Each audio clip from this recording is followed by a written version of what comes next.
Hi there, I'm Dr. Chris Moore and I'm the Programme Lead for the undergraduate degree in Biomedical Science at UWE Bristol. And this instructional is going to be about how you can check in on students who are disengaging.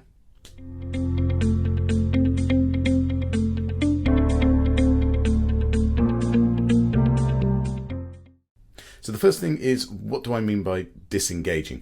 Well, there are lots of metrics that we can use, and at UWE we use a system called My Engagement. And My Engagement is something that tracks how students engage with many of our online resources, such as the VLE, which for us is Blackboard, submitting assignments, accessing content, accessing the library, logging onto computers. And now we can also monitor attendance by having students enter a code in their timetable classes.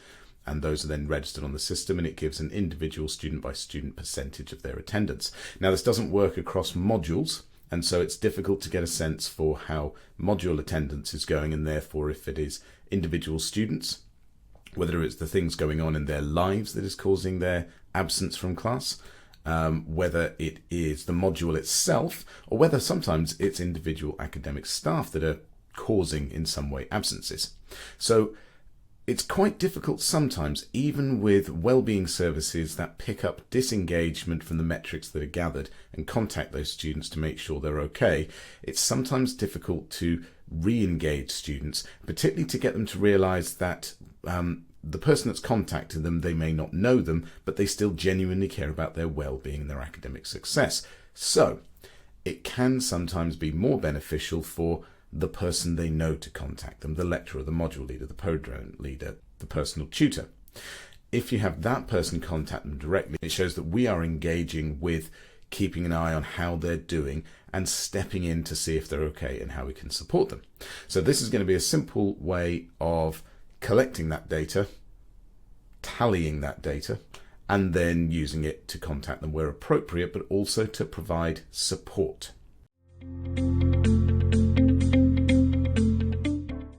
So what I'm going to show you now is this is a spreadsheet that I have collected, and we're just going to open that here. And this is a spreadsheet that I have collected based on attendance data gathered from a whole range of modules you can see at the bottom here. These are all modules on my program. And I have kept it on a module that I run, Pathophysiology. And what you can't see here is the student names and emails.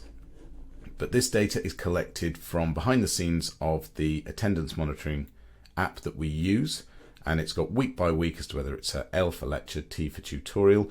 In fact, what I have added here is whether they were online, a remoter as I call them, or whether they were in class, and so there's an on for online and a blank for offline. Now, the reason that I've done it that way is that I want to get a sense for what is attendance like in terms of roomers and remoters, those who have come to campus and attended the classes, and those who have elected to stay at home and watch a streaming version of the lecture. Now, because they can enter the attendance code whether they are physically present or digitally present, as long as it's within the time frame set of that scheduled lecture or practical workshop, whatever it might be, they're still able to enter the code, and therefore the system recognises them as having attended. Now, for all we know, they have logged on, put in the code, and then gone away because they're at home and there's no way of knowing they're there. They're not so much trapped in the room like those physically present on campus. And so it can be quite difficult to balance engaging with roomers and remoters if you don't know what remoters are actually there and if you don't know why they're doing it remotely. So let's go back to the spreadsheet. And what we've got here is whether they attended or not, and whether they by attended or absent, which is how the attendance monitoring system captures them. Okay, and these are all the weeks so far in the academic year. What I've got here is simply a count if formula to count, and this is for the online offline, to count whether this particular student in row 4 has got the word on anywhere in that row and how many times it appears. Similarly, we have the count if for the word attended in their row, and so every time there is the word attended, it checks one up on this running total of classes. So there have been at this point around 13 opportunities to attend class. Now, by using the simple filter, you can run these so I can look at all those who have missed everything. Okay, and we can scroll down and I can see how many have been to, there we go.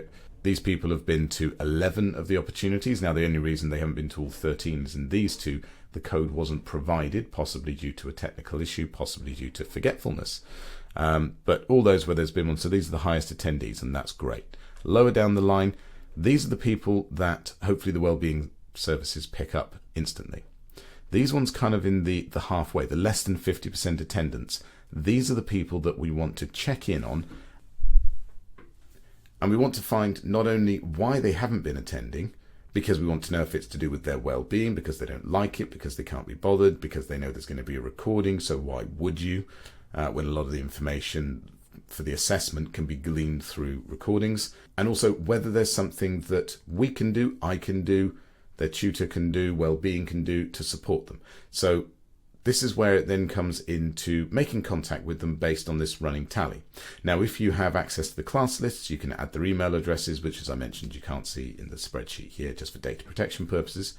But what I can do is filter to show those that are largely absent or in less than the 50% mark. Then you can highlight those email addresses, paste them into the BCC section of an email, and then write an email to them.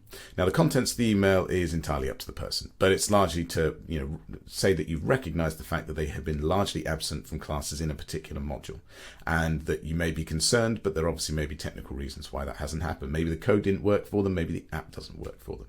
So the next step in the process is collecting useful data. So what we're going to have here, and I'm just going to bring that up here. And this is an absence support form. So this is linked within the body of the email. It's made in Microsoft Forms, which is part of the Office 365 suite of apps that we all have at UE Bristol. And I just made a simple form that can apply to any module. So type the name of the module you're being contacted about. That would have been in the email header. Please provide some level of details to the cause of your repeated absence. So it might be the app wasn't working for me and I've been there. It might be saying that they are feeling unwell, that they've had a family death, whatever it might be. But something that gives us a sense of why they've not been there. Drawing their attention to the health and well-being support that we offer at UE in case there's something there, because that's the primary responsibility. But also, is there something that we can maybe do to help them? Now, what we then have is, and here are some of the modules that I've contacted that we have here in terms of reasons they haven't been in.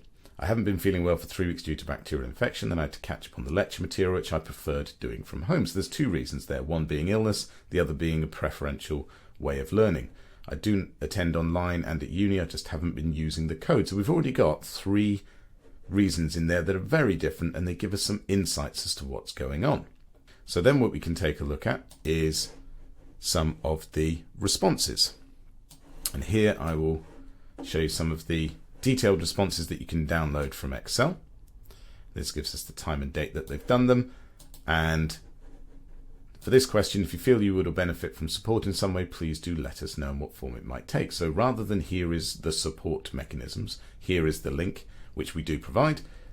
It's please tell us what we can do to help, rather than me guess based on what I reckon. And by doing this, it shows the students that you are in touch with them, that you care about them. Yes, you are doing a BCC, but if you're upfront with the fact that you are contacting a number of students, hopefully it helps them recognize that there are always loads of students that we have to deal with, and sometimes it's just more efficient to do it this way so that no one gets left behind. Yes, there isn't the personal touch to it, but really the fact that you're going above and beyond, that you're doing something that isn't expected of you, and that you're not entirely relying on central systems can go a long way in helping students.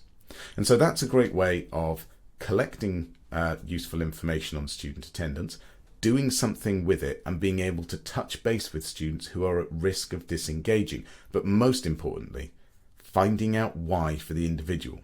It's a big thing we have to remember in higher education. It's not just modules of students, courses of students, cohorts of students, demographics of students. They're individuals. Everyone is going through their own stuff. Everyone learns in their own way.